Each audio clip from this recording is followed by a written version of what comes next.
All right, we're live. Well, there's something big, and there's something dumb, and it's rolling up the street. Watch it flail around and knock down buildings. Floyd AM and forces their due to talk about the fan fiction to save us all from this big and dumb podcast. Yeah. Yay. All right. Hello, everybody, and welcome. As you heard in our brand new theme song, this is the Big and Dumb podcast featuring myself, Fourths, and yourself, Fourths. And myself, Fourths, and this fucker over here, Floydian Slip.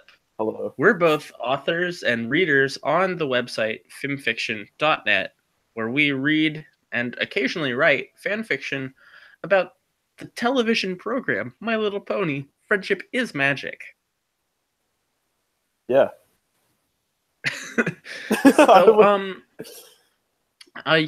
This is our fifth episode. We're still doing this for some reason, and hopefully there are people still listening for some reason.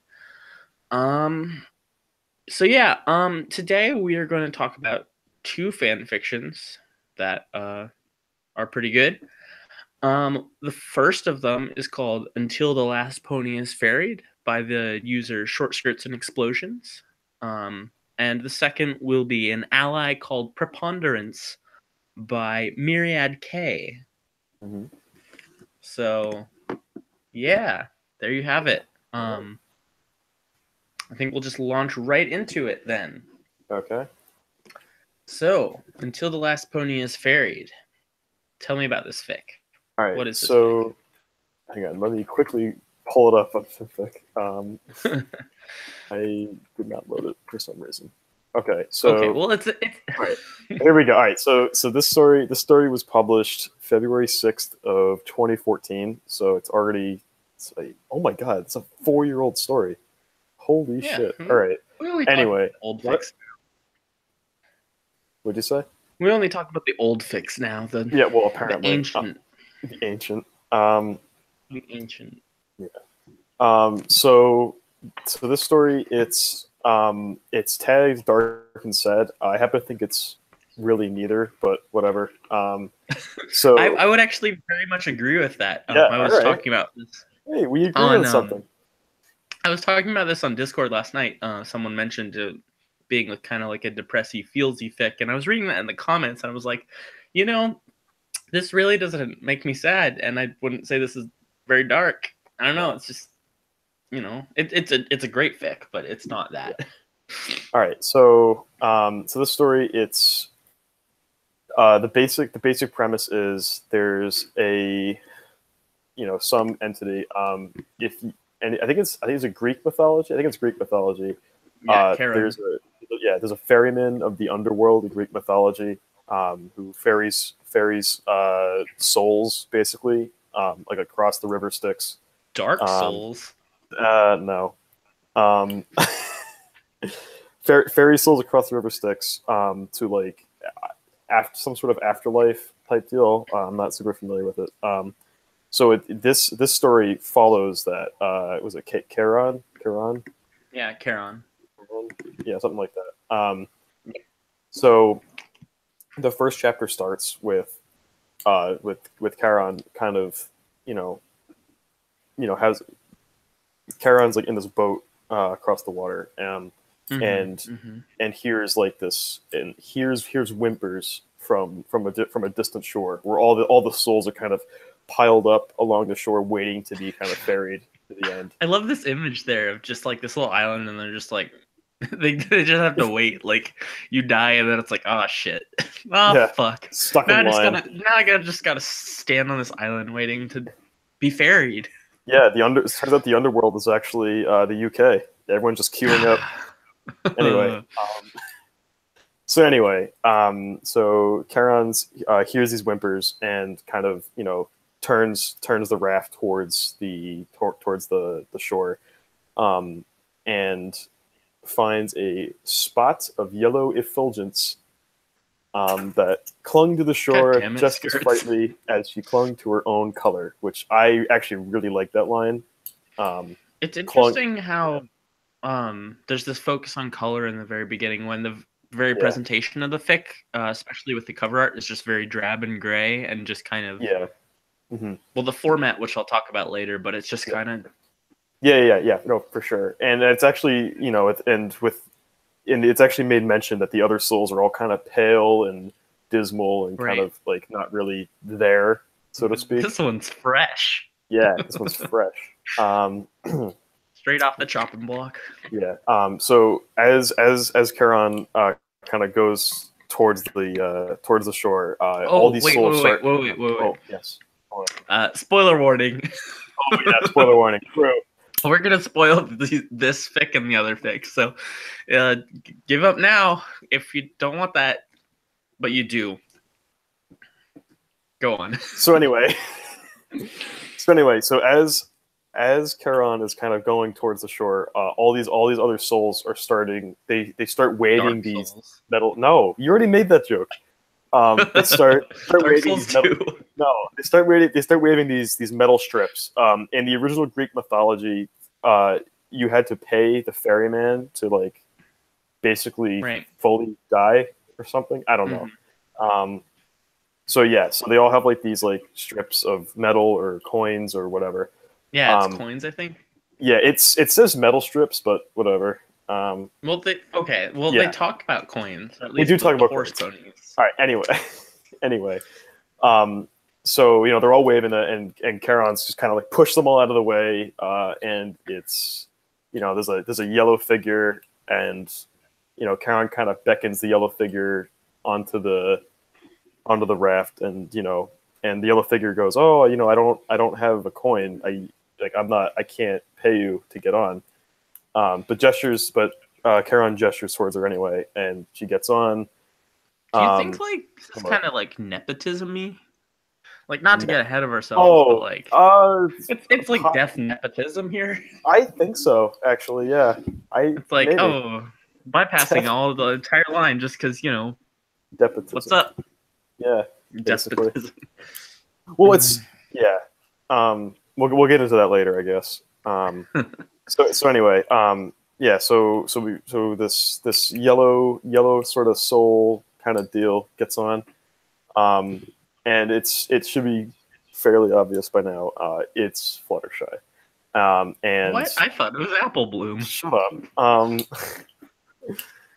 So but what's it? So yeah. So the story kind of goes through, and it's the not to like really gloss over the whole plot, but I'm gonna kind of gloss over the whole plot real quick.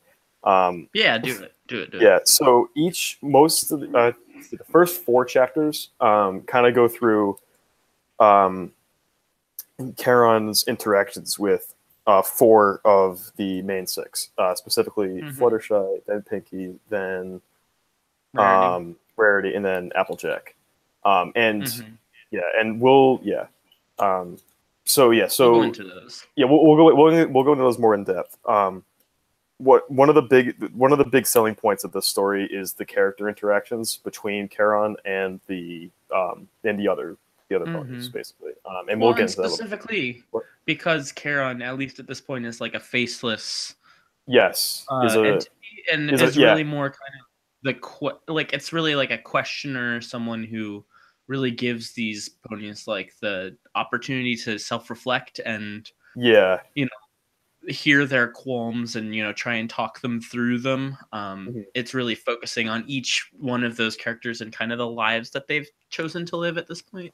And each of the 4 initially that Charon interacts with, it's exactly what you were saying. It's like a self-reflection, and they each have like a different opinion, I guess, of like their life, which is interesting. So Fluttershy's like, oh, I died so young, I abandoned my friends, I shouldn't have tried to do something with the Everfree. Singing Manticore, sick Manticore, sick something Manticore. like that. Sick Some Manticore. monster.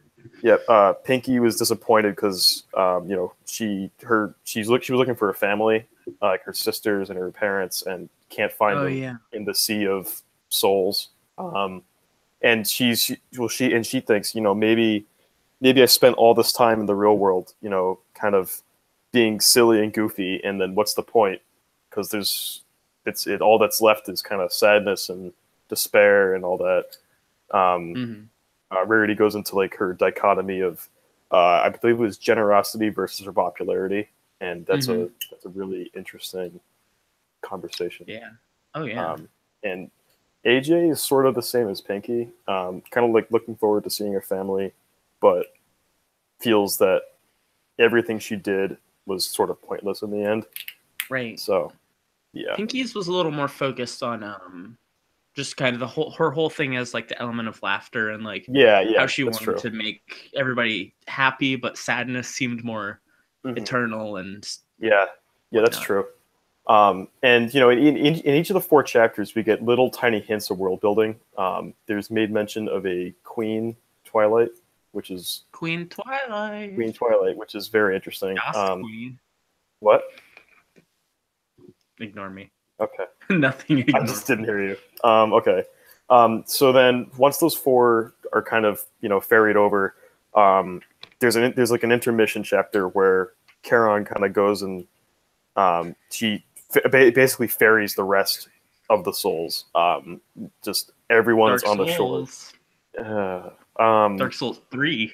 Yes. Great. And Charon kind of talks about how it's like, not talks, I guess narrates that every time the raft kind of comes back to the shore, there's just fewer and fewer entities to kind of ferry back, and sometimes Charon goes up and down the river just for years and years and years just to try to find someone who got lost, maybe in the shore, somewhere on the whatever shore that is, land. I don't know. But then one day, Charon finds a particular person, technically not a person, finds someone. What? Isn't it the last one? Yes, it's the last one, and it is the last pony to be ferried. Yeah. Yes, actually. Yeah, and that's Twilight, obviously, and then so obviously, it could have been anybody. Well, it could have been, but it wasn't. Anyway, Amethyst Star. No, Jesus, it would have been a much different story. Until the last Spider Slayer is ferried. Stop! Wow, we should do that story. Oh, I know. So Twilight and Charon are kind of talking, and as Twilight kind of gets on the raft, Charon notes that it was indeed the last soul to be ferried. All of existence melts behind her, which is like, it's a really, really cool image because it's already like a really dismal, kind of dark place.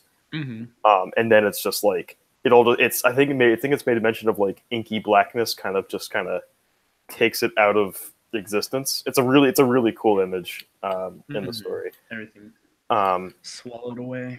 Yeah. So Twilight and Charon are having like their kind of discourse. And what? I don't know. That's just a funny word choice. All right. The discourse. They're having their large brouhaha conversation, and perfect.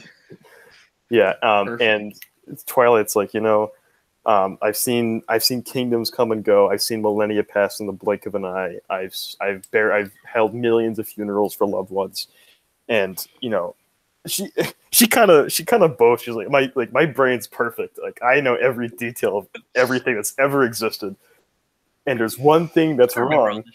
What? I remember all this shit. Yeah, that's basically what happens.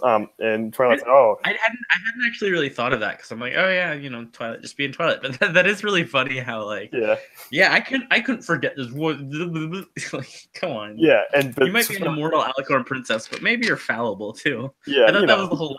Yeah, a little bit. Yeah. Well, anyway. Yeah.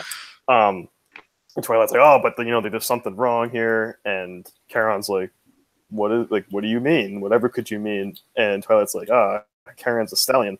Up to this point, Charon has been a hooded, robed figure. You know, no one has really seen her face.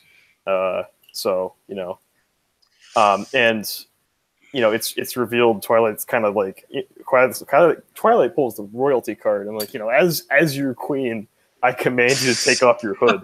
But no, it happens. I know, but it's just so funny. Yeah, and it's revealed that Charon is actually Rainbow Dash, which is what? Yeah, crazy. What? You know, has any pony ever been so true, so loyal? Is what Twilight says. You know, like, you've waited for us all these years just to kind of, you know, say goodbye again to your friends. Yeah. And then the story once Twilight goes, you know, she kind of passes on in a more, I don't know what the word is, oblivionness sense. She dies harder. Yeah. God. That was painful. Oh, I didn't actually mean that as a pun. Yeah, okay. I'm actually flipping out at myself now. Oh my god. So the very last chapter, it kind of goes into the whole river's kind of disappearing. Charon's raft kind of breaks. The lantern on the raft kind of implodes. Of course. Yeah. And then, you know, Rainbow's just kind of like, you know, I love you guys, and then she kind of descends into this. It's like this whirlpool. When Charon's like ferries like the souls over, they go to like this sort of like pool that the bodies, their spirits or whatever, they kind of like let the bodies hit the floor. Oh god, I knew you were gonna do that. That their spirits kind of like go into, and they like, I don't know if it's like a portal or they dissolve or what. It's not really like clear, but they just kind of like that's like the gateway into whatever comes next. So, yeah, right. Basically, the world ends. I think it's kind of funny that there's this big, you know, river or whatever, but like you're going to a certain point in the river, and it's just like, oh yeah, I feel like it's much more efficient, you know. Just let him go from the land into a pool. Just let him fall into the river there. You're putting someone out of a job, though. Don't do that. That's true. I'm not really much of a job creator. Yeah. Oh, also, I forgot to mention, Twilight at the very end of this. You know, she's the last one, obviously, and Charon spent like, I think it said like eons or millennia or something going up and down the shore, like just trying to find others. Right. And Twilight still, when she arrives, still has a coin.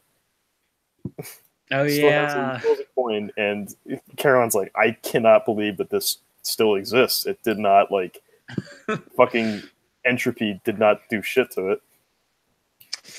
So, yeah. Yeah. So that's that story. That's kind of that's how that story. Basic overview. I think it's interesting. We've talked already about a couple of like Twilight Alcor and Outliving Everybody Fix. Oh shit, we have, haven't we? We talked about Step Right In and Start Again, which ends with some Twi'lek bullshit. We got Hello Sedna, which also has some Twi'lek bullshit. Oh shit! Outliving Everyone. There's something else in there, wasn't there? Refraction? Oh yeah, Refraction. Yeah. So anyway, we really like this Twi'lek Outliving Everybody bullshit. But yeah, I think this is I think it's a decent take on the idea. I mean, I'm not in love with this Twi'lek in the fact that as you pointed out, now that you've said that, like, oh yeah, she's kind of boastful about how I'm a little like, not feeling her as much, like, no. And so for me personally, I think the strength of the story, as we talked about, are the the talks with each of the friends, which we should go into a little more detail about, I think. So yeah, Fluttershy. What's up with Fluttershy? She I think her big thing is really that, she left her friends prematurely. and that she's created such a she's her thing as a character. She always doesn't want to be like a burden for other ponies and whatnot. Right. But oh god, I lost my train of thought. But here then it's like, oh, it kind of is maybe it isn't implied at this point in the story, but it feels kind of like, oh, Rainbow Dash died at some point in the past. Mm-hmm. And so that she's really creating even more of a thing for her friends to be sad about. Yeah, and there's a quote somewhere. I think it's in the first chapter. No, I think it's like in the first chapter specifically. Where she's talking and she says, "I died young. I abandoned my friends. I made a mistake. Now they're alone without me. How could I be so selfish? They need me. They need all of the elements that they can get, especially after what we've lost." Right. So that's like the very first foreshadowing. And actually reading this again, just a second time, there's so much goddamn foreshadowing in the first really 4 chapters that it's absurd. And it's funny reading the comments because I think it takes till like the 3rd or 4th chapter for someone to be like, "Hey, wait, is this Rainbow Dash?" Yeah. Which it is Rainbow Dash. Spoiler warning. We said that already. I'm saying it again, just in case. Right. Okay. All right. We're spoiling everything, by the way. Yeah. So I think that's kind of most of Fluttershy's deal. But then, how does Charon assure her that, it's okay or whatever? Some pseudo-philosophy bullshit. Okay. So Rainbow Dash goes all skirts on Fluttershy, and she's like, okay, I guess entropy is all right or whatever. And she gets sucked in by the void. So Pinkie Pie, what's up with Pinkie Pie? I mean, I was mostly joking. But like it really is. There's like some philosophy thing. It's like, you have much kindness in you. For it to exist beyond the veil of death is no tiny accomplishment. So yeah. So yeah, friendship. Pinkie friendship Pie. is like magic. What's up with that binge? So so she's like looking for her whole family. She's like really kind of like distraught at first that I don't. The way she's written in her chapter, it doesn't seem like she was prepared at all for like what the actual underworld was like really like. Like this is all wrong. It wasn't supposed to be like this.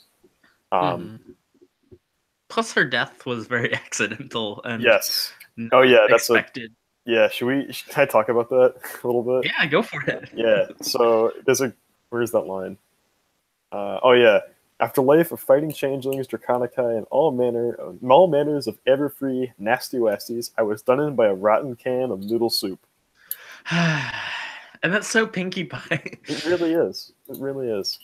And it really, I mean, reading that again, it made me wonder, like, thinking like, oh, like I could. So like I'm the type of person who's I've never broken a bone. I've never had like I've never I don't do crazy adventurous things. I'm a pretty safe person, but like just like whatever does me in will be it's very possible that it'll just be something stupid like something like that or I don't even know. What? Yeah, what? Too many bottles of lemon juice. This could happen. I'm just gonna acidify my insides. Yeah. That's So Pinkie's whole deal is like, like everything's miserable here. Everything's depressing as fuck. What the hell was my purpose? Because, I played games and told jokes, but everyone was still it seemed that everyone was still kind of sad and miserable. There's always that sadness. Yeah. And Charon kind of goes into, you underestimate the gift that you had, which is, the gift to create good, to create the gift to bring joy to people. Joy to the world. Jeremiah was a bullfrog. Yeah, so that's kind of her deal. And she kind of jumps into the whirlpool abyss thing singing, which is also very Pinkie. But I believe Charon is like like I may or may not have been laughing or something or whatever. Like, oh yeah, it's like she even makes Karen laugh, which I think is very sweet in those final moments. Yeah, this is I mean, as people have probably said before, or we've said on this podcast before, like, I really like Skirt's writing of Pinkie Pie. yeah. I think it works really well. I know he hates it or whatever, but like, I just think it's a really good interpretation of the character, and even in bringing in some of this lightheartedness into this fic, I feel like it really works within the context of the fic, and it doesn't feel out of place, even though it's in some ways kind of is. Yeah, for sure. So Rarity, one thing we didn't mention, and so the titles of each of the let's actually, so the titles of each of the chapters of this fic, they're period, and then some underscores, and then another period. And I believe it's generally agreed upon that these underscores, they represent the length of time between basically the death, I guess. You know, how much time has passed since the last chapter. Yeah, that's the idea. That's the idea I got. Yeah. And additionally, like, every sentence in the story is the same I was gonna get to that. Sorry. Afterwards. All right. No. I redact my comment. So it's got that there. So then Fluttershy's and Pinkie Pie's are pretty short after the last, and then, well, what is it? Fluttershy's is the shortest, then Pinkie Pie's is a little longer, and then Rarity's is one more, and then the one after that, Applejack, is one more, and then the ones after that are much longer, showing, you know, that more time has passed, and it's much later, you know, as is indicated with Twilight's whole thing. So Rarity is older, and she has a coin with her, which is fun. Pinkie Pie didn't even mention that. Fluttershy at least had the dignity to be like, I don't have a coin. But she makes Charon take the coin. And so as we said, real quick, Pinkie didn't mention that because Charon's like, you get on the boat now. I'm not gonna ask you again. Just do it. Oh yeah. Okay, right. That's true. Yeah. Anyway, sorry. Go ahead. Rarity. So she's older, and she, what her thing is really is talking about how she tried for a long time to strike a balance between her whole thing of generosity, which is her element, and then the strange balance of that, and like how she wanted to seek fame. You know, she wanted to be popular. She wanted everybody to know her name. She wanted some hot husband dude. And that didn't. She eventually, you know, she kind of decided that wasn't really what she wanted to do, and the whole generosity thing kind of won out. So she kind of became an old cat lady. She never took a husband. She lived with the apples, and she kind of looked after everybody's kids and gardens and things like that. She hung around Ponyville. She, as Zaps is saying in the chat, she totally wanted that Applejack. Yeah, but Applejack was too busy making babies or whatever. So, So I don't remember. She kind of. It felt like she had things figured out, but she was kind of sad about leaving ponies behind. Maybe I'm wrong. Tell me if I'm wrong. Yeah, no. You're totally right. Okay. Let me see. Yeah, she was so focused on how she felt once she got there. I didn't take into account the fact that all my gifts would be for nothing, you know, because she works so hard in the overworld with her riches and her, you know, all that sort of stuff. Right. Make the lives of her friends and families happy on Earth, but when they all die, it'll be, in her mind, it'll be for nothing. All the wisdom and gifts she's given them, it won't have done them any good. Right. Yeah. So, so that's Rarity. Yeah. Applejack, we talked about her before, but she's, you know, nihilism. What was the point? You know, why am I here? Why is this even a thing? Yeah, Like, what's the she's stupid pissed thing off. where I gotta sit? Why do I gotta sit in the stupid fucking boat just so I can get, which I think was also brought up in the comments. Like, why do they have to sit on this stupid fucking boat just so they can, get their piece or whatever? But Yeah. I would like to mention. I think. Sorry, go ahead. No, you go for it. It's completely off topic. No, go for it. All right. AJ has the best insult for Charon, which is Paley Face the boat buffoon, which I really love. So good. Yeah, it's very good. No, that's super good. Anyway, sorry.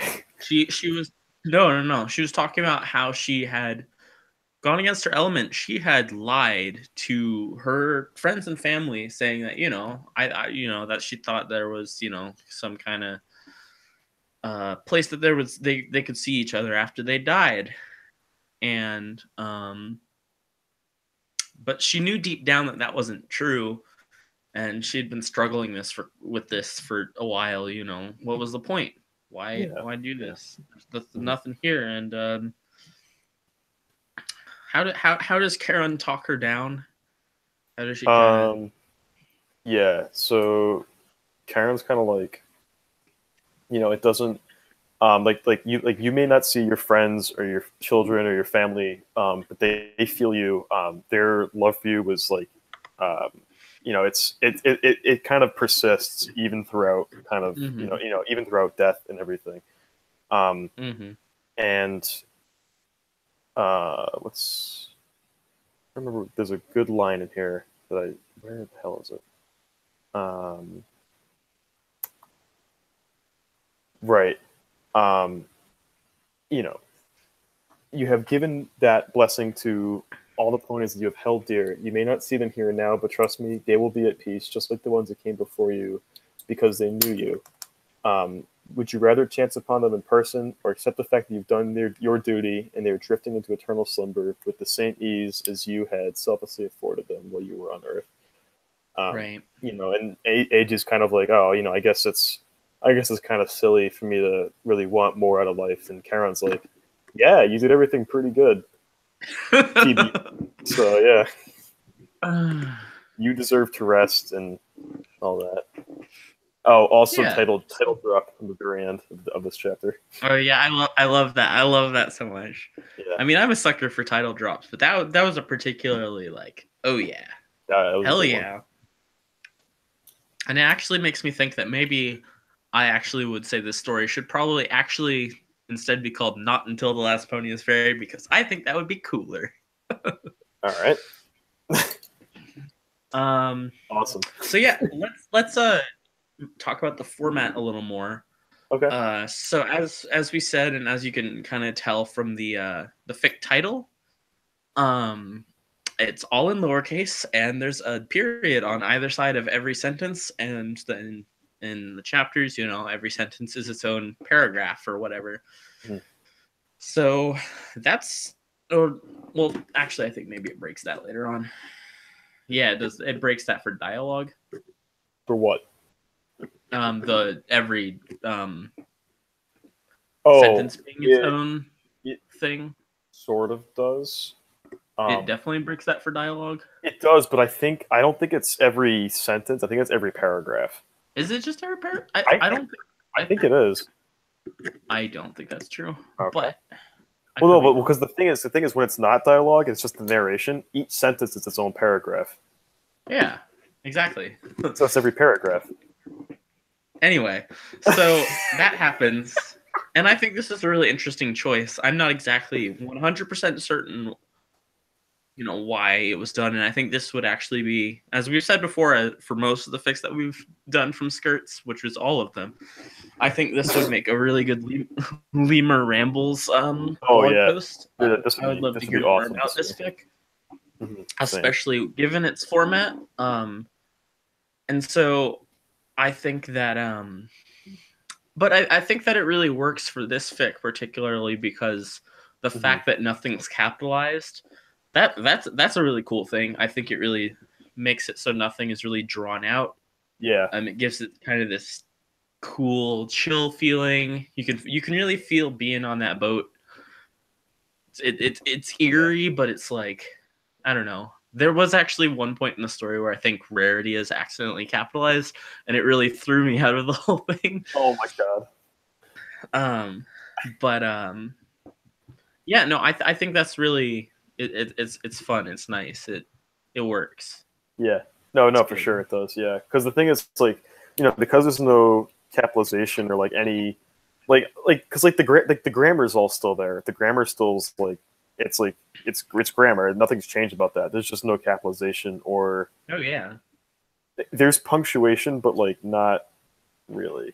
You know what I mean? Like there's the periods at the end of the sentences or the paragraphs, but like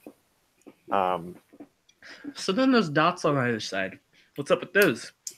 What do you think's up with those? What do you think's up with the dots on either side of the title and the paragraph? And oh, it's written in Spanish, so you have periods on each side of the sentence.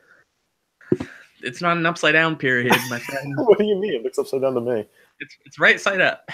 Are you sure? Yeah. All right. Anyway, no, I think it's my barometer. All right. No, I think it's to denote like there's like a very finite, not finite, but it's a very distinct start and end for each particular paragraph, which I think is the same. I think that's the same thing as far as the chapter titles go too. I think that's the same way. Oh, yeah. It is like a time pass thing, but it's also very much like this is where this starts, this is where this ends. Nothing more, nothing less. Yeah, it's interesting because the titles, they do have that focus on the duration, but it does feel very very much more on the discrete, like, okay, here's this, and I don't like the start point and the end point. Yeah. I don't know. I really like it. I would love to see. I would really love to hear if that is kind of around what Scritt's intended for this, or what is up with that. Yeah. I have a few last points I just want to make mention of. So I really like this story. I actually when I read this when it first came out, and it hit me so hard I wanted to stop writing because I did not think that I could write anything even close to level of this. God damn. That's it was pretty impressive. It's not like, because the thing is, like, it's not, I don't think it's his best story. I think it's a good story. I don't think it's his best story, but this hit me. I don't know why. I think it was just the combination of, you know, the tone of the story and whatever was happening in real life at 2014. I think it just hit me so hard that I'm like, no, I'm done. I'm not. Nope. See you later. And that's funny because it looks like, based on the order of fix on my like top favorites bookshelf, the one that I made afterwards after I was like, oh, I need not just favorites but top favorites. This is the first one on there, so I think this is like the reason I made that bookshelf. Oh damn. So I do really like this fic. I do too. So yeah, there are a few things that I wasn't super hot on, specifically that characterization of Twilight. Is less strong, but anyway, go on. Sorry, that's okay. No, you're fine. So I have a couple notes written down. So there's two big things for me. That I don't know if I would call them criticisms, but they're things I just notice, and they seem glaring, I guess is the right word. So the first thing is actually what we were touching on earlier was with Twilight, was the character voices. Twilight's is like, I understand because, you know, she's immortal, she's been living so long, like I kind of understand that. The same after a long period of time. Yeah, and you know, and she makes mention in her chapter that, you know, Equestria's been like a wasteland for ages at this point. Right. And but the other thing is like with Dash's voice or Charon's voice or whoever, it's that threw me off a lot when I read it. And like I understand that, you know, she's been in this job, I guess, for you know, a while, and so maybe she's just, you know, she's heard I don't know, her dialogue is just it's bizarre to associate with Rainbow, and that really throws me off. I like the dialogue. and I like that it's Dash. That's Charon, but the two of them together, it's a weird combination. I guess for me, the Charon dialogue is a little more, like, I can buy into that a little more, especially as we've been shown her character over the stretch of it. Though I do agree it is a little more out of character. It feels more congruous with. Well, I mean, it's even more florid than like her dialogue in like Ostro, for example. Yeah, for sure. And Ostro has the advantage of, you can see it develop over millions of words. Yeah. Whereas here you kind of have to get adapted to that quickly. And, I mean, there's also the part of it where, it's not showing that it's rainbow immediately. So I don't know. I definitely agree to some degree on that. I think the Twilight one is definitely a harder point, and it's another one that I really understand because it's Twilight it's Twilight after a long time of development, and she's changed a lot. The big problem here is that we haven't seen any of that, and so it feels super jarring, especially because all of her friends, we've seen them in a normal lifetime's amount of development, and they still feel like the same characters. Right.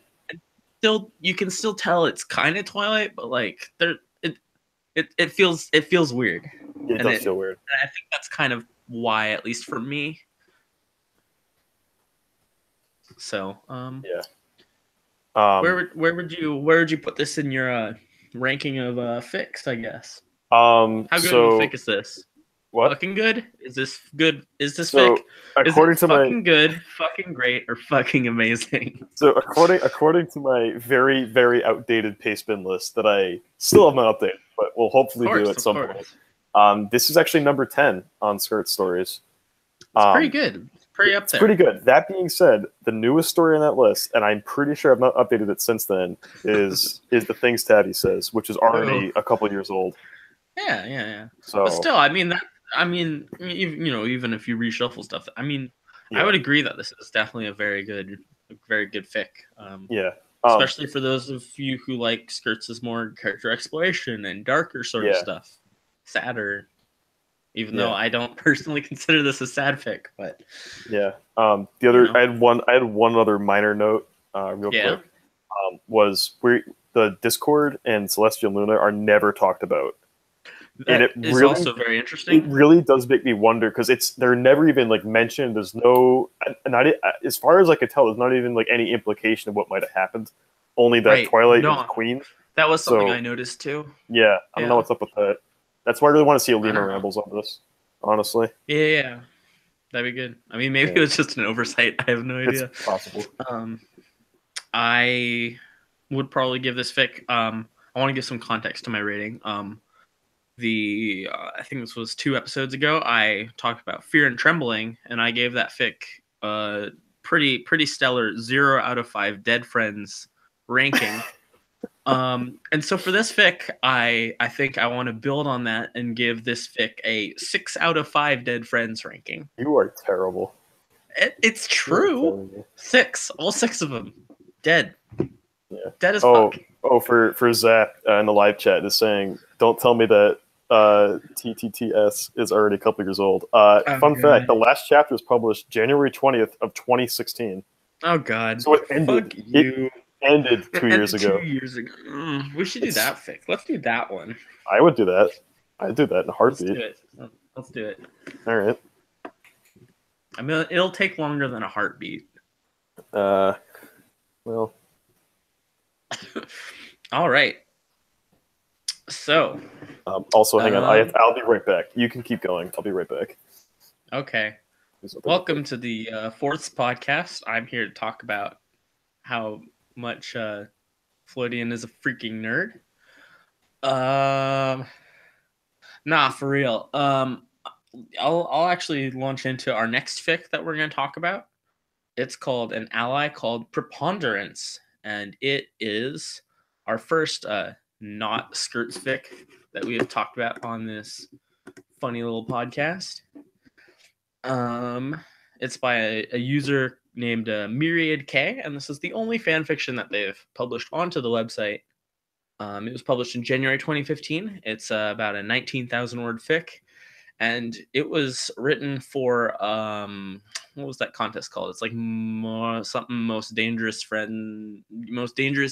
I don't know, some contest that EQD Equestria Daily that they did, and the prompt was that was to re-envision a fandom classic, but basically just based on the prompt. So there were a few different prompts. One was anthropology, which was like a humans.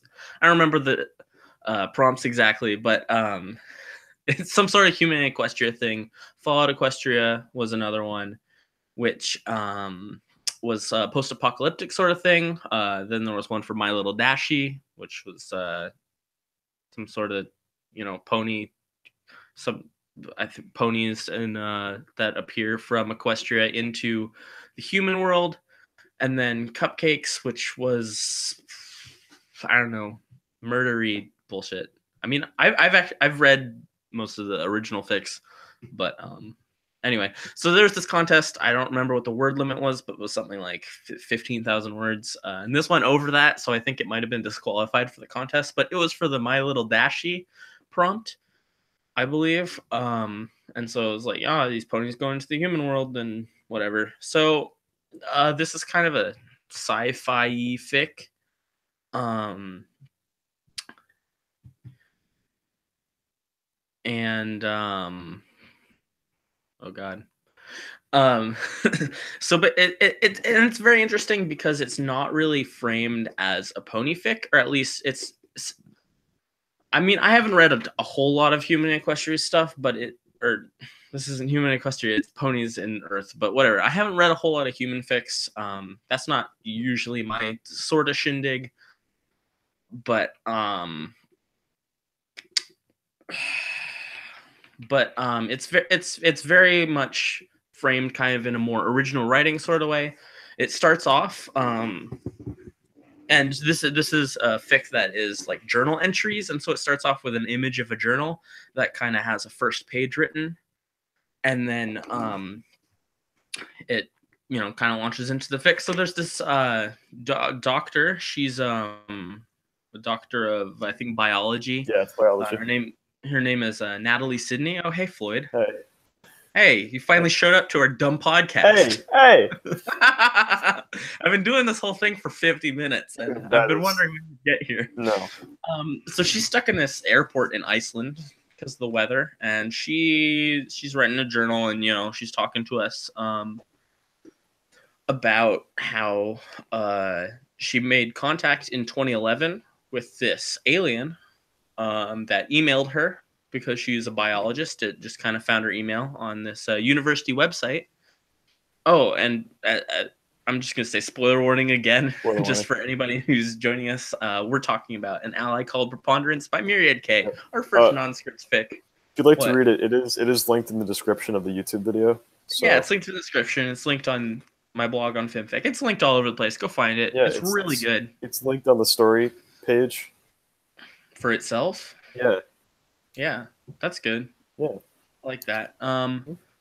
So where was I? Oh yeah, so she's talking about this. It had found her email on the university website. So she thinks it's a goof. She thinks it's a spoof. But she's like, hey, okay, get in touch with me. Here's my personal phone number. And so it calls her. And using the Apple FaceTime technology, they do kind of a video chat thing. And it's like a humanoid alien. It's got, I think, 2 pairs of eyes. It's got 4 eyes. It's got a weird voice. I think it said in the story like glass and gravel or something to that effect. Mm-hmm. And it has an Indonesian accent, but speaks perfect English. And so, I think it said that they talk a few times over the course of like a week or 2.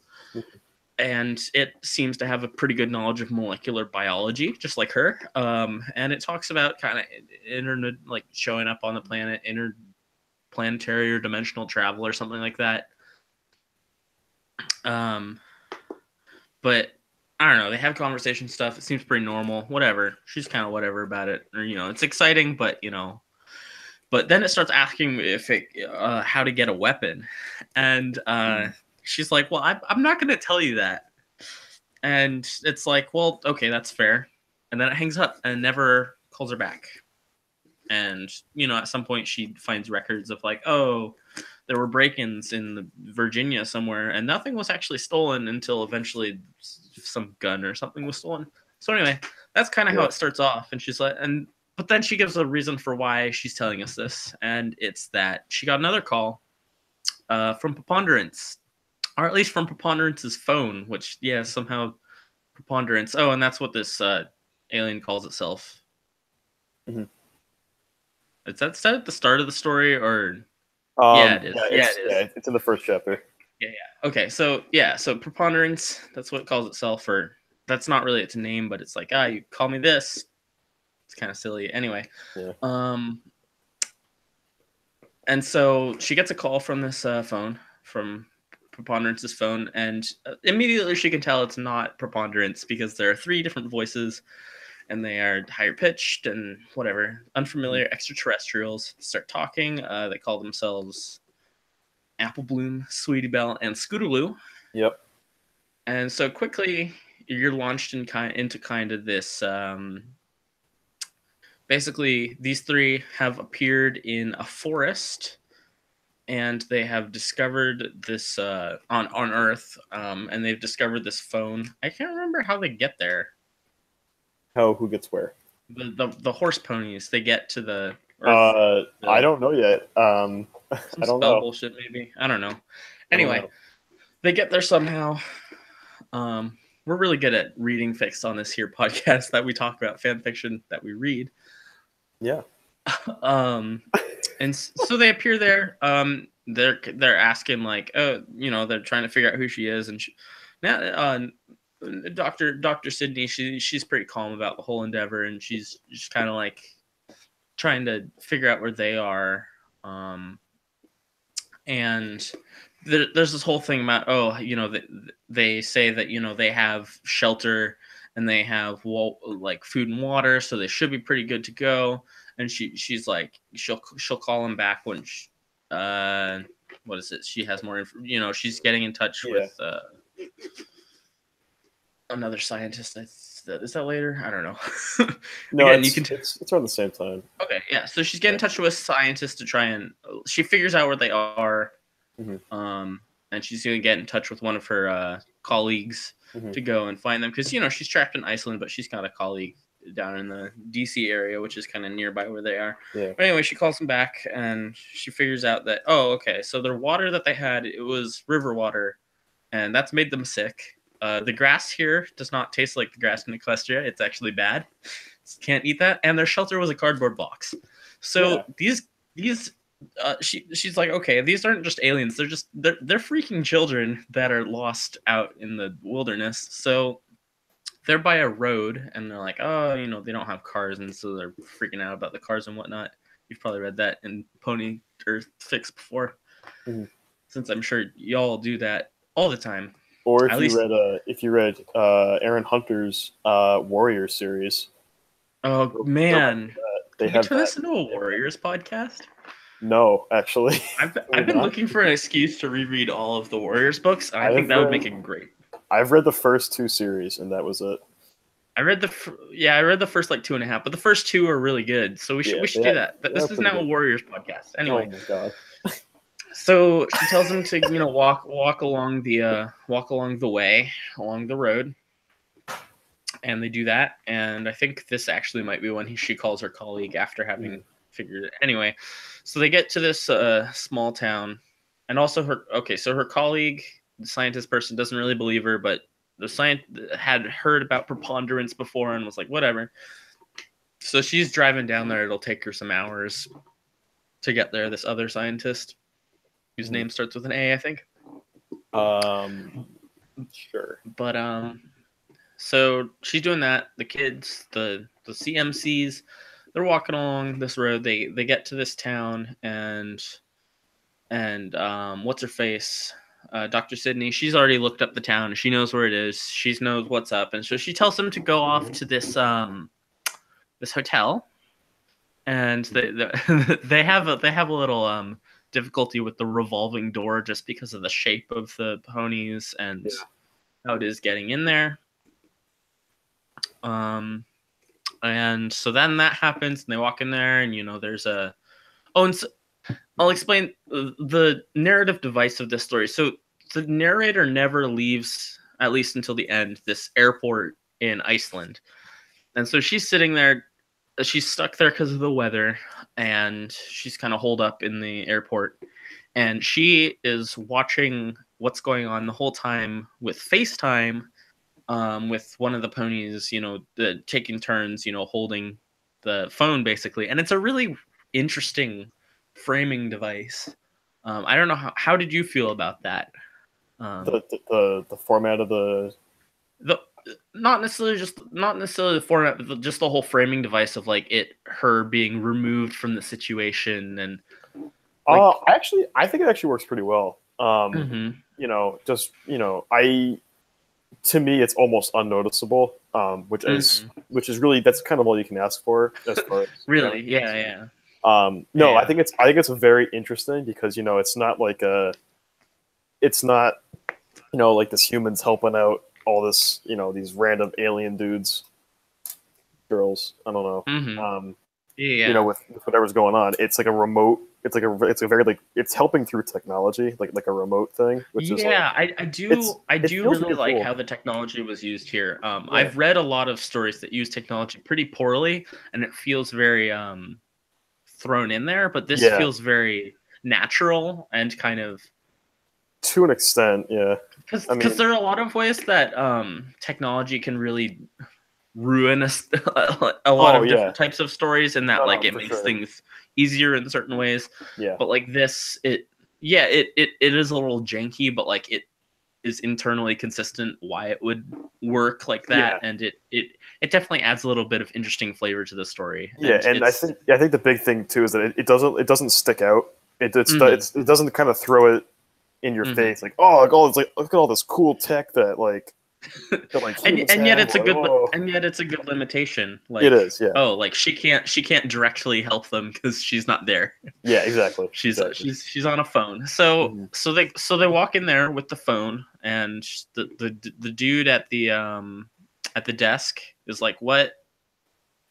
But but so then Scootaloo holds up the phone, and the Dr. Sydney, she explains like, oh, what's up? And hey, these are aliens and they need a room. Can I give you my credit card information over the phone, and we can get a room for them? And then the hotel dude's a little apprehensive. He's like, what is this first contact? I'm so confused. I'll talk to my manager or whatever. But they're like, oh, okay, that's fine. He's like, do you need one room? Do you need 3 rooms? And like it kind of continues as business as usual, which is pretty funny. He gives them a few dollars for the vending machine, and so they go up to the room and they're chill there. Scootaloo goes to get a bunch of snacks from the vending machine, and they're being super cautious about this because the biologist is the biologist, and she's like, it's good that you can breathe our air and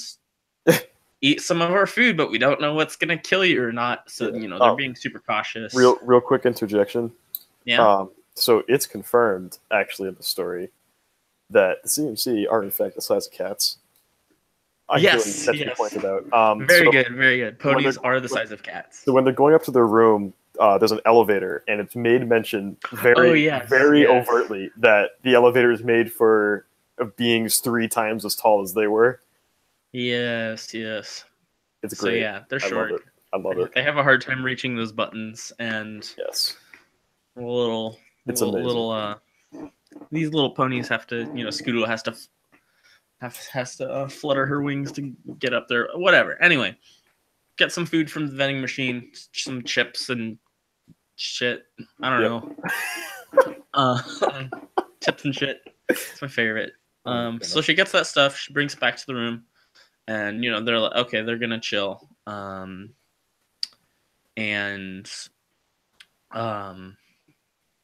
yeah, they're gonna eat. They have this book, which they had mentioned before. It's the book that it's a book from Preponderance, basically. it had the phone and the information for to contact Dr. Sidney. So that's how the CMCs figured that out. It also has information about what are they called? Veilspawn. Yeah, so something called the Veilspawn, which they don't know what's up with that yet, but they're they're just like whatever. Anyway. So they also have a bag with a severed hand in it as well. Yes. That's the best part is they have a bag with a severed hand in it. They don't really know what's up with that, but anyway, they're gonna eat and go to bed.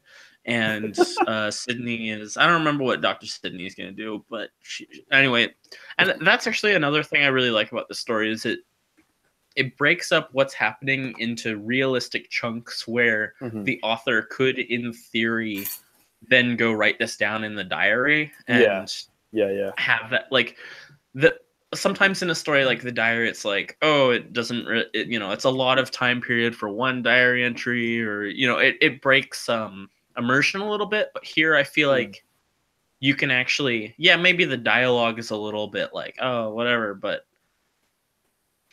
I don't know. I feel like you can actually buy into a little more. For sure. What's going on here? Yeah. So I think this is really a story where the framing devices actually. They just work with what's going on. So that happens. But then she gets a call from Scootaloo. And Scootaloo's like, it's after me. And like she's running and Dr. Sidney's like, hey, what's up? And Scootaloo explains, and Dr. Sidney figures out that Scootaloo didn't actually go to bed with the others and that she had been reading this freaking book all night. That there are these things called Veilspawn, and they appear when there's like an interdimensional traveler that appears on Earth. There are these creatures that basically become not a mirror of that creature, but kind of they get some of the characteristics of that creature. Yeah. And they're like a native life form to Earth or our dimension or whatever, but they're invisible except to those dimensional travelers. Right. And so Scootaloo explains that these creatures, they are designed to, or they hunt down their target basically that they've gained some of the characteristics of, with the intent of killing them. Yeah, and as Zap says in the chat, this is taking a quick turn. As Floyd was reading this, he was saying that, wait, what the fuck? Yeah. So it's pretty crazy. There's a lot going on in this story.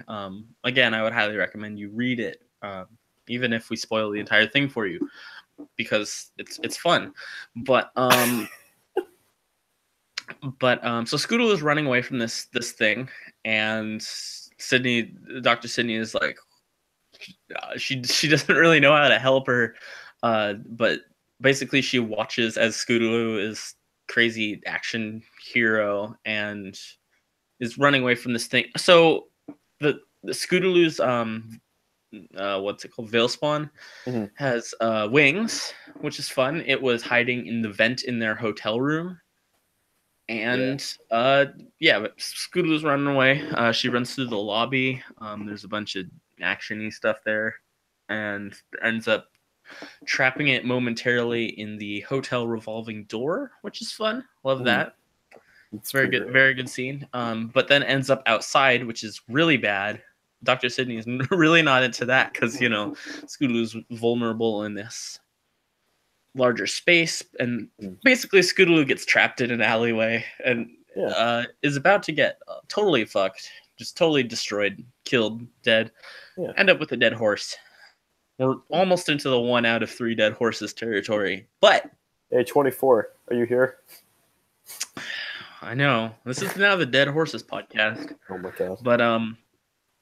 But then the hotel dude, the receptionist, bellhop dude, he comes out and he's got a gun, and because there's something on this. It's snowing. It's okay, so it's snowing, and the snow is like landing on the Veilspawn, and even though it's invisible, you can see its shape. And so the dude from the hotel, he has his gun and he shoots it in the spine a whole bunch of times, and it dies like super hardcore. Yeah, like it's fucking dead. Yeah. And so now we're at the point where the cops get involved, and so or had she already called the cops? I don't know. Anyway, so the cops get involved, and Dr. Sydney, through the phone, talks with the cops and is like, yeah, we need to protect these extraterrestrials. And everybody's surprisingly chill about this. If you've ever seen a sci-fi movie where aliens appear on Earth, nobody's ever chill about anything. This is kind of the opposite of that, where they're like, okay, we got these aliens, and you know, we gotta protect them, we gotta keep them safe and whatnot. And so they take them back to the police place where the police are, and they put him in the gun safe or something like that. Yep, gun safe. What?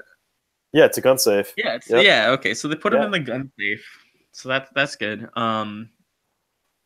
And yeah, what's her name's on the way? Oh, Dr. Sydney? No, the other doctor. Arbeck? Yeah, other doctor's on the way.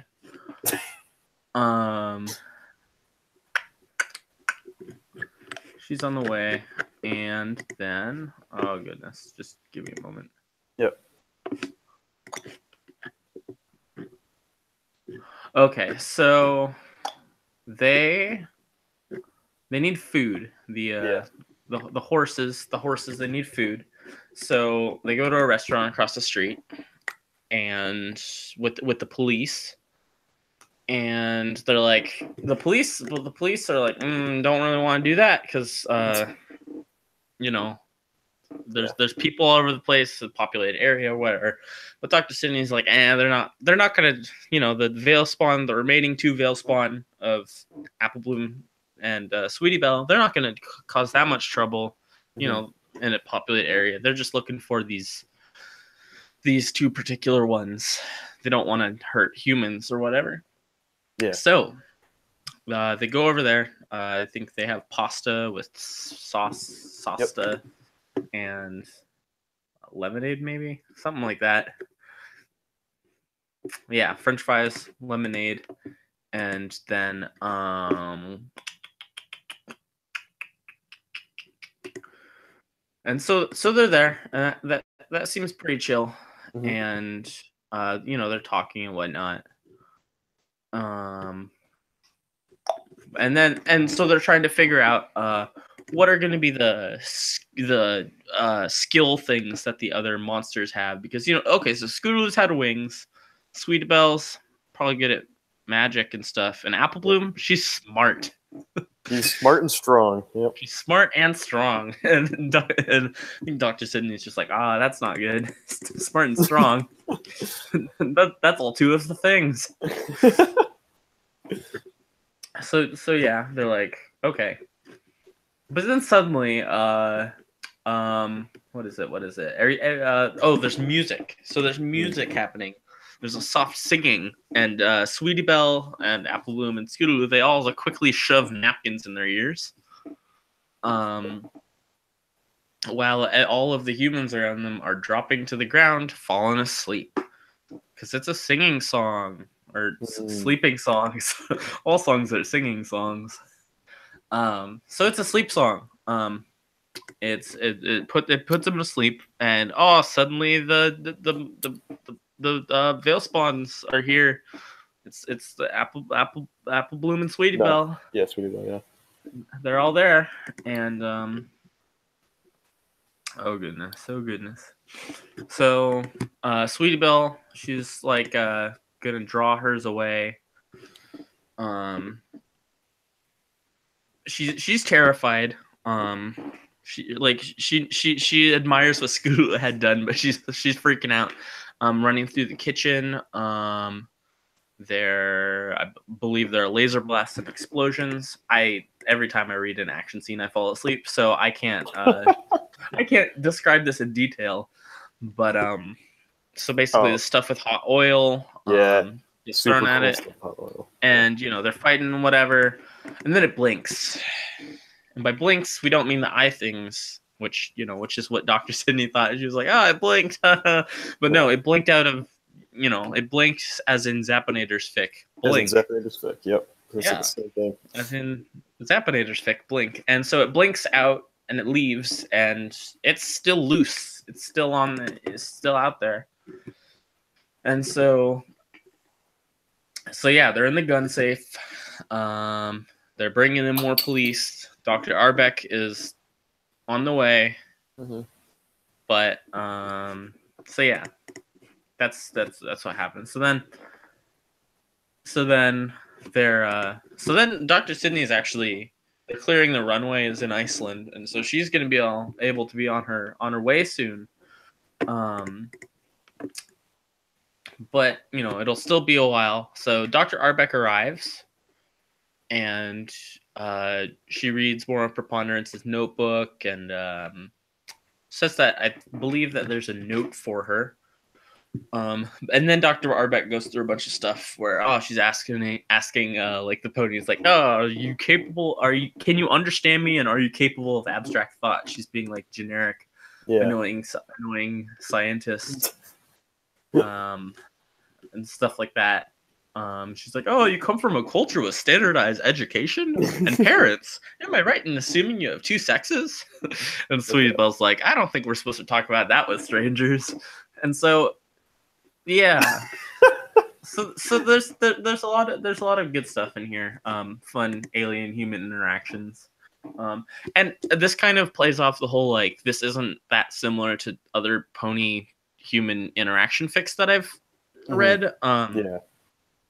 I mean, yeah, it has some of that same sort of stuff, but it's very much, and I think part of it helps that, they're children and they don't really know what's up. There aren't as many, I don't know. Anyway, I like it. Yeah. But,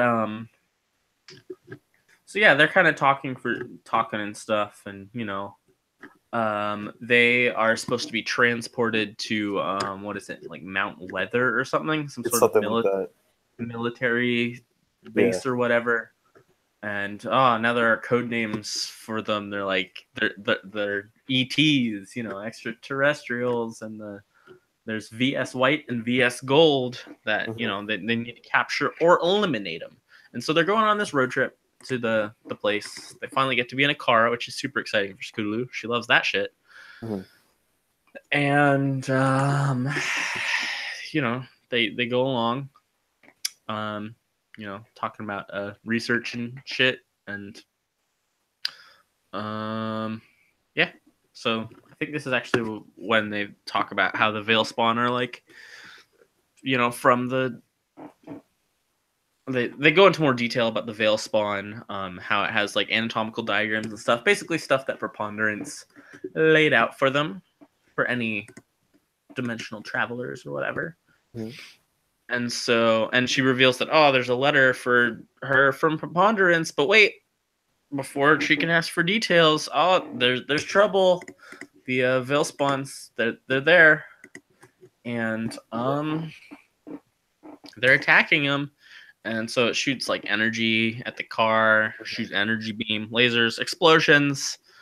They're invisible. They can't do that much, but yeah, they're fighting through them. I'm so sorry. I'm not giving detail. I'm really bad at fights. At one point, was it Versus Gold or VS Gold? Mm-hmm. I think that's Apple Blues. Steals a truck. Right. And the white, the white one with the Sweetie Bells goes in with it. And yeah, I think I don't know if it charges. I forget if it charges at them or what it does, but I think that they're also. Then it turns out they're not in the truck. Yeah, then it turns out they're not in the truck. The truck. Yeah, they're on the car. They're on the car. And so all this is happening. Oh goodness.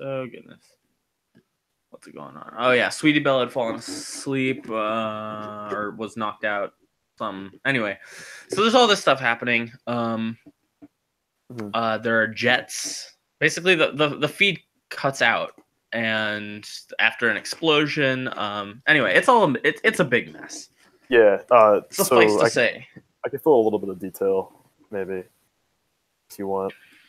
Oh, go for it. Yeah. Oh, so I think that I don't know if the CMC are in a car or what, but something appears on top of the car that they're in. I think with Dr. Arbeck, and then they crash, and Dr. Sidney can see like a feed of Sweetie like bleeding out, basically not bleeding out, but like freely bleeding. She's like trapped in like the car wreck. And then the feed cuts out, and they're like, and she's just like, right, beans, yeah, beans. So okay, so then she's explaining at the beginning of the next chapter, and each chapter is a journal entry, by the way, which I think works really well. Time. So anyway, she's saying she's on a plane, and she explains, what had happened. Basically, okay, the Veilspawn died. Because of all of the shit from both Sweetie Belle having magic, and they shot a rocket at him. There was a pilot from Mount Weather. Anyway, so they stabilized Scootaloo. They thought she was gonna die, maybe, but she didn't.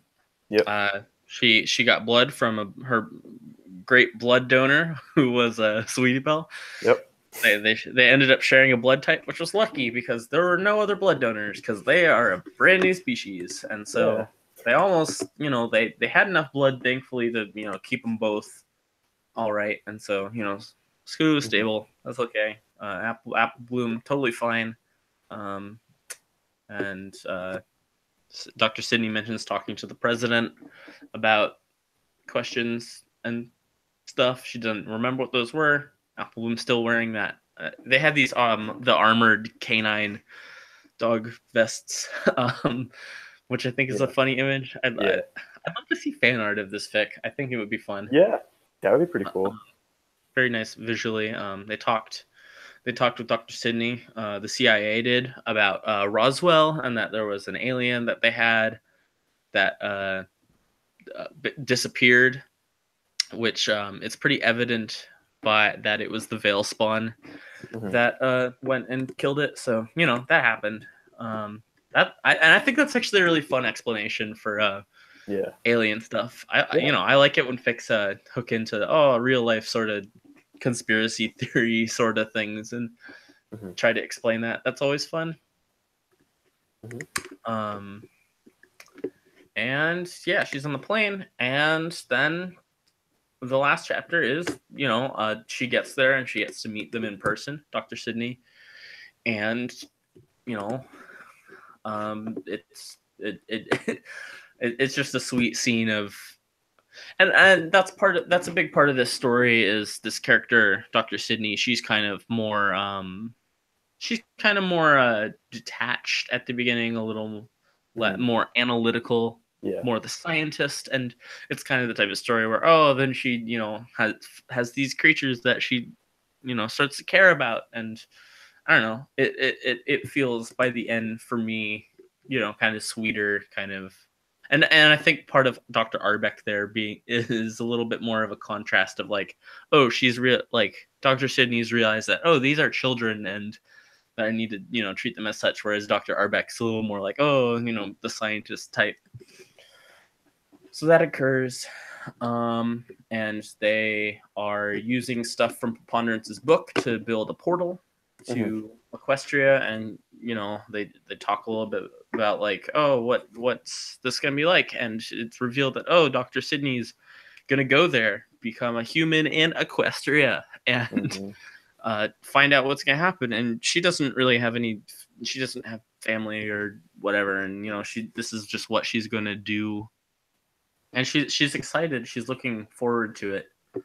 And it ends the story with a letter from Preponderance, which is also included as an image, handwritten, though there's a text version at the end. And it's an interesting little letter.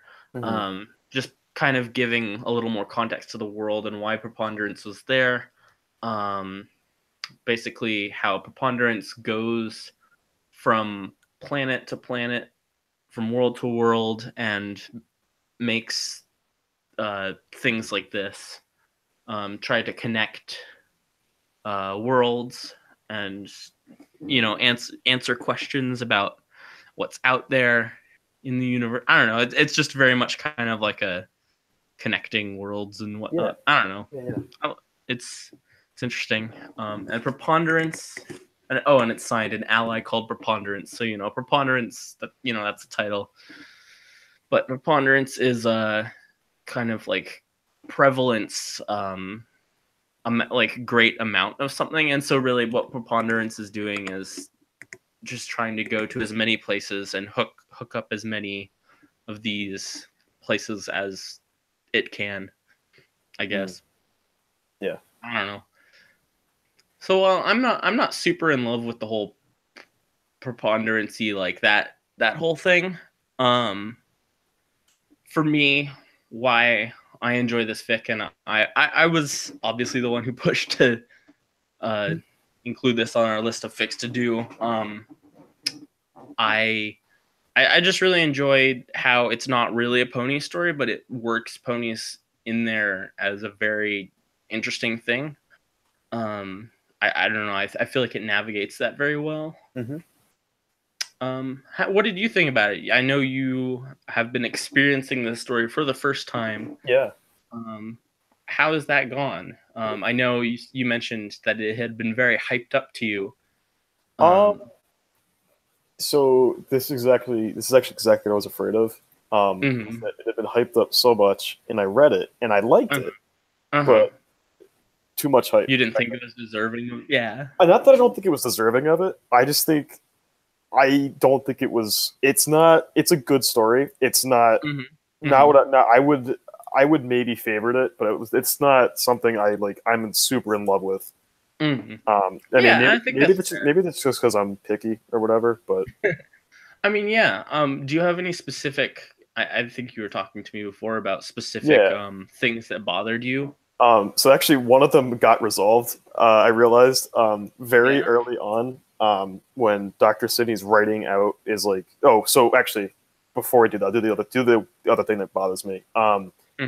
Pictures in stories. I think this is a very divisive kind of, I don't know, method for especially with online stuff for sure. You know, whether or not to do like a mixed media type deal when you're writing stories, and I think, and obviously I'm very incredibly biased, but I think it's been done well by Skirts in the things Tabby says specifically, where he has the YouTube video. The music. Okay, he has the music at the beginning, but I think music's different. For me, I am not a huge fan of images being in stories, and I know in this story doesn't actually do that. It's more like a handwriting. It's handwriting of the very first part of the chapter, at least in chapter 1. And then it ends one chapter, and then it ends another chapter. Yeah, and so like it's minimal. But what I think my exact reaction was when I loaded the story for the first time. I saw the first picture. I just went, oh boy. So I don't know. That's a very minor thing though. I really enjoy the story itself. The other thing was, I guess, like I can understand the apprehension, but for me, I guess because it was mostly used as an introduction and then an ending, and then in one point specifically to show handwriting trailing off. Right. Yeah. So like, I liked that. I feel like it would be like I could almost imagine a print version of this that incorporates that in a better way. Exactly. I think it's awkward in how it does it here. Yeah. I think like because the thing is, I've read stories where the images used were just the story was not great to begin with, but the images did nothing to help its case. In fact, made it worse. But I've also read stories where the images add to it. One such is Mendacity does it. I don't remember Mendacity's it images. has Mendacity has like fan. I don't know if it's fan art. I think it's like fan art. It has fan art at some very infrequently interspersed with some certain scenes, and I think it's not like obviously it's not ideal, and it's not like I'm not a huge fan of it, but it does help me visualize a little bit better some of the scenes that are happening, which is kind of cool. I know Sweetie Chronicles technically has images, but that's like the chapter header. Yeah, So no, I've seen it. I've seen it done well as kind of like a chapter heading, or like imagine like the Harry Potter books and the little illustrations at the beginning of each chapter. Yeah, I like that sort of thing. Lucky Dreams has a story where he does that. It's the Santa one. I forget what it's called. But it's the CMC of writing letters to Santa, and it's like they each have like their own like handwriting and stuff. And so, but the thing is, he has, or I think it's a he, Lucky Dreams. I don't actually know. But what I like with that is there's a scanned-in version where it has like the images all laid out in one separate chapter, and then there's a just text version, which I like. But I don't know. Anyway, very, very minor point. That was not what I was going for. But what's your other? So the two other things. The one that got resolved was the spelling of some of the CMC, which I understand now because I had forgotten that it was a diary entry. So I was reading it. I'm like, that's not how you spell this. So what are you doing? And then But then it does.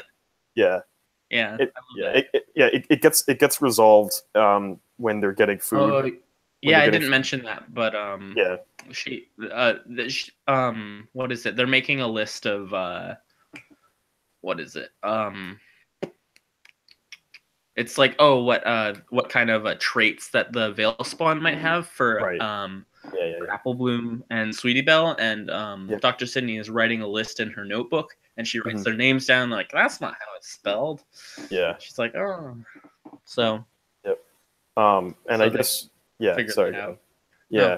Oh, and I guess the other thing that we've kind of mentioned already is the tone, at least to start, being very kind of scientific and detached and everything. I understand why it's used. I think it's I'm very torn on it. I'm not a huge fan of that sort of tone with the story. I like how it does kind of progress into the more, instead of being like purely objective and professional, it kind of goes to more like a mom thing because she like adopts them in the end or something. Oh yeah. So yeah, I don't know. I like the story. I'm gonna make the same criticism. Sorry, go ahead. I think that actually, the whole like her kind of becoming a momish character is really the whole connection to My Little Dashie here. Yes, exactly. Which I think is a really fun twist on that. Oh yeah. Prompt. Oh, excellent. Yeah, excellent use of the prompt. For sure. It's fun sci-fi. I'm gonna make the same criticism I make of like every story though, and it's that I wish there was more of it. I just want to see it. I just want to see more words. I want to see it fleshed out more because it's definitely something that could be bigger. It's very quickly paced. It's a very fast story. Like you could read like adventure stories. Like this is more like a sci-fi kind of deal. But with stories like this, where you have a fight scene of like 3 or 4 chapters, or like more, like this could easily be like 10 times the length. Which not necessarily that you want to like make it longer because that might just be filler, but that I think I could definitely see this maybe even stronger as maybe a 40K story or something like that. Like if it were twice the length and had a little, I don't know. Yeah. But at the same time, that shortness and that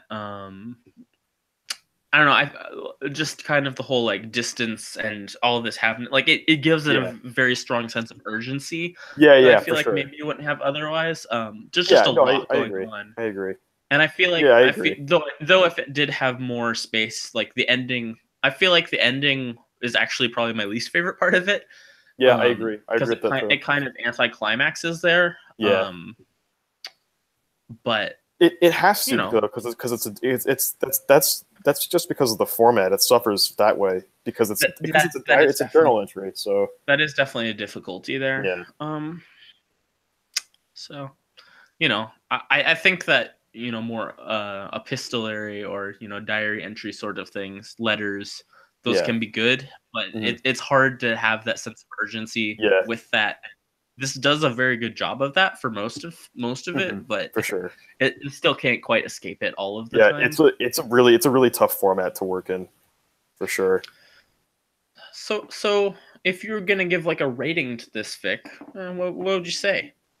I don't know. Like I said, I'm a little bit torn. I really like the story. I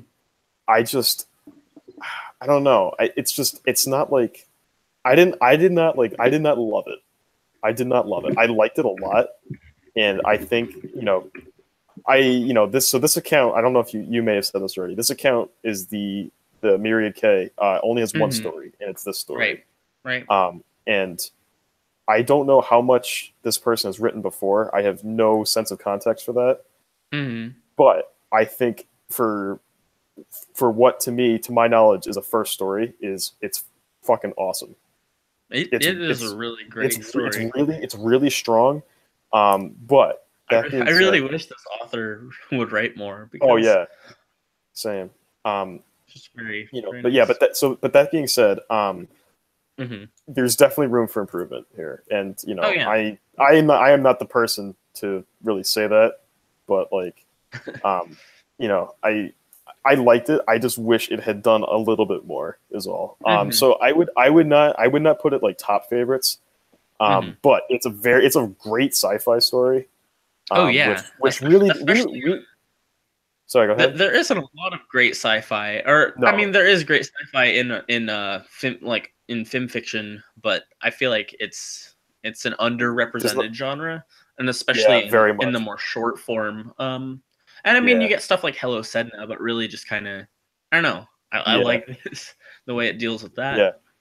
Oh yeah, for sure. Yeah. So yeah, it's a great sci-fi story, which like you said, we really need more of. But yeah, I don't know. I liked it. I might read it again. I don't know. I don't have like a particular number rating. I don't think. I'd probably give this fic, probably an 8.5, 9 out of 10, something like that. I mean, it's pretty up there for me. I definitely enjoy this, especially given its format. I think it works really well within it. And just rereading this, I had a real good time. I was a little like, oh, it's pretty long for the type of fic that we do. Got a little daunted, but then I was like, oh wait, this is a fun fic, really enjoyable to read. Yeah, it is a very quick read, which is cool. Yeah. So, I think, considering that it's been 95 minutes or so, I think we're probably gonna call this a podcast. Again, I want to thank you all so much for listening. We really appreciate it. We would not be doing this without you, maybe. Each and every one of you, except for you. So, couple of things. If you haven't heard about it or whatnot, we have a survey that we'd love for you to fill out. You can give us suggestions for a fix to do and tell us how good we're doing, how excellent we're doing. That link is on my blog. It might be. Is it in the description? It's not in the description. Maybe. Sorry. I don't know. No, it Whatever. Is. It isn't. Anyway. Okay. Well, we've got it in the description. There's a survey. Even if you've taken it and you want to suggest more fics, just feel free. We need them. We want them. We love them. We love you. I don't think either of these fics were suggested by other people this time. I think it was within our. Yeah, but I know someone recommended Preponderance to me before, and I think it was someone in Lemur Cave. Apple Tank has talked about it before. That's right. So and we've got a whole big list of we've got a big dumb list for big. We've got a big dumbass list for our big dumbass podcast and so we've got a bunch of suggestions, but we'd always love to hear more, and we want to hear how you feel. So feel free to fill that out. And another thing, I've been working on editing these episodes. Not getting rid of the good stuff, but getting rid of the awkward silences and just tightening it up a little. Adding the theme music. Yep. And so that should be something unveiled probably in the next week, along with a little website that I've created that has cover art and descriptions for each of the podcasts. And so we will get all of those up on both YouTube and the website, and all that will probably be in the next week. I believe, I'm not sure if we're doing an episode next weekend.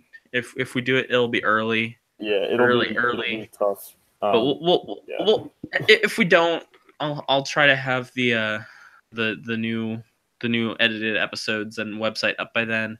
Hey, real professional. I'm just thinking we may not actually may not be able to do one the week after either. Yeah, it's quite possible we'll be off for a week or two. So anyway, we'll get some stuff for you. I don't know what it'll be at this point.